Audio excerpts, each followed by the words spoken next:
Nosso assunto no nosso encontro de hoje é progressão geométrica. E eu inicio fazendo a pergunta: o que é progressão geométrica?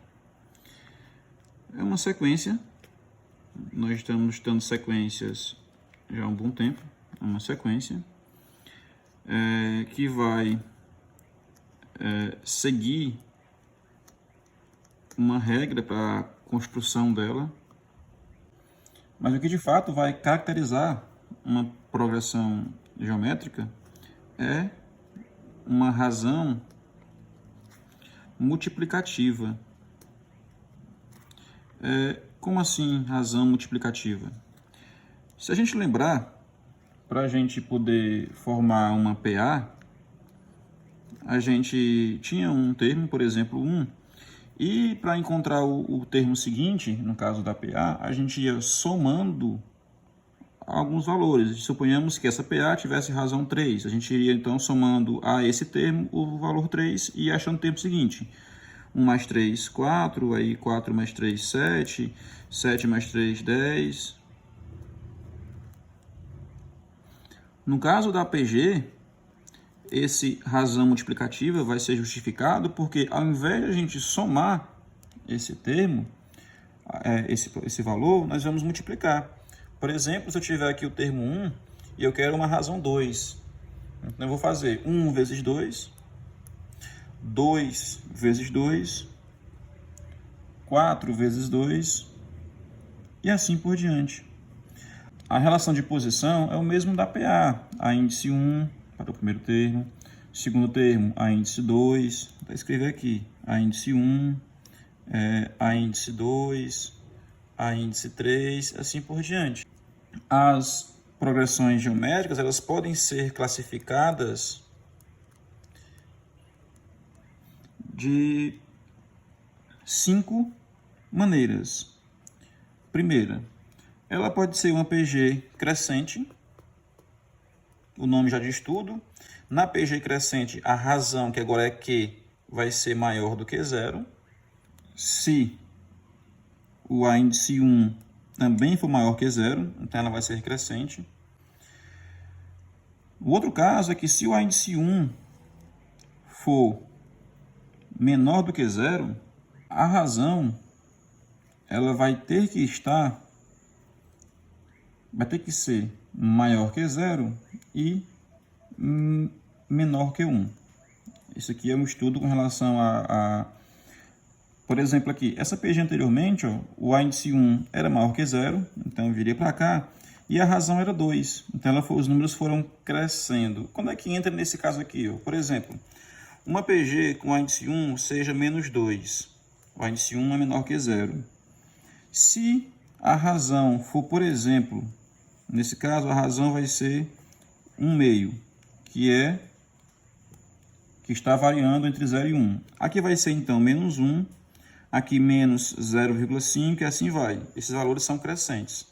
Se a razão aqui fosse 2, nós teríamos 2, menos 4, menos 8. A gente percebe que aqui está diminuindo, então ela não seria crescente.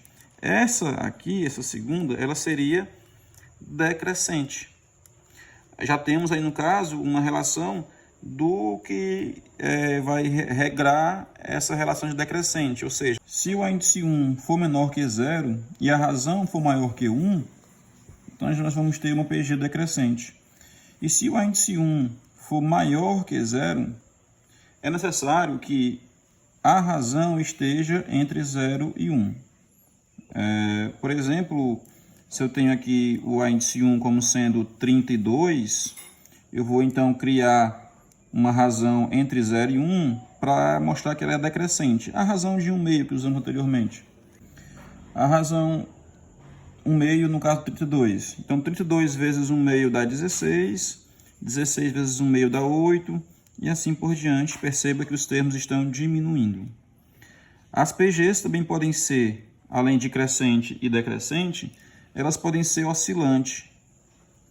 Esse termo de oscilante, ele vai vir onde um termo é positivo, o termo seguinte é negativo, o termo próximo vai ser positivo de novo, ele vai oscilar entre os dois sinais.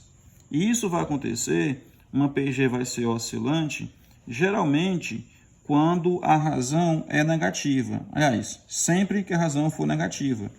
Por exemplo, eu vou ter uma PG cuja razão vai ser menos 2. Vamos ter que o índice 1 seja menos 1. Aí, menos 1 vezes menos 2, 2. 2 vezes menos 2, menos 4. Menos 4 vezes menos 2, 8. E assim por diante. Perceba que ela começa negativa, positiva, negativa, positiva. Ela oscila. Essa questão de oscilante também ela está tentando mostrar o crescimento e o decrescimento. Aqui ela começa, aí ela cresce, depois diminui, aí cresce de novo. Então ela está oscilando o sinal da PG. Ela pode ser ainda uma PG constante. A constância de uma PG é quando a razão é igual a 1, porque você começa com o termo 10, e 10 vezes 1 é 10. 10 vezes 1, 10 de novo, ou seja, sempre será o mesmo valor. E uma PG quase nula. A quase nula é quando a razão é igual a 0 e o índice 1 é diferente de 0. Por exemplo, eu vou supor aqui o índice 1 igual a 18, a razão é 0. 18 vezes 0, 0. 0 vezes 0, 0. E assim por diante. Ela é quase nula porque temos um termo que não é 0. E, obviamente, eu não coloquei aqui, mas tem a PG nula, que é todo mundo 0. O índice 1 é 0, a razão é 0, então sempre tudo que eu fizer 0 vezes 0 não mudará esse termo. E, assim como a PA, ela também vai existir um termo geral. Como é que é o termo geral de uma PG? A índice N é igual a índice 1 vezes Q elevado a N menos 1. Onde o índice N é um termo geral, um termo qualquer. O índice 1 é o primeiro termo da PG, o Q é a razão e o N é a posição daquele termo. Só um parêntese aqui, que para que a gente encontre a razão, a gente faz o quociente entre o termo seguinte e o termo anterior. Exemplo. Determinar o 10º termo da PG. 1, 2, 4. Então, nós temos aqui, eu quero o 10º termo, então eu quero o índice 10. Nós temos que o N vai ser 10.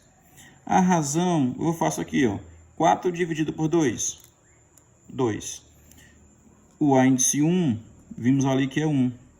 Daí, nós vamos fazer a índice 10, já no termo geral lá em cima. A índice 1 é 1, né? Tá aqui o valor. Razão 2, 10 menos 1. Vamos ter, então, a índice 10 é igual a 1 vezes 2, 10 menos 1, 9. A índice 10 é 1 vezes 2 elevado a 9 são 512, que é 2 vezes 2 vezes 2 vezes 2, 9 vezes. Isso vai ser igual a 512. Detalhe, eu poderia ter multiplicado aqui o 1 vezes esse negócio logo no começo. No entanto, nem sempre vai aparecer 1 inicialmente. E se aqui fosse um 3, eu não poderia fazer 3 vezes 2. Jamais. Eu precisaria seguir esses passos de resolver primeiro a potência. Depois de fazer a potência, eu efetuar a multiplicação aqui embaixo, como fizemos. Então, para que vocês não peguem o costume de querer multiplicar logo, eu achei melhor preservar o 1 até o fim.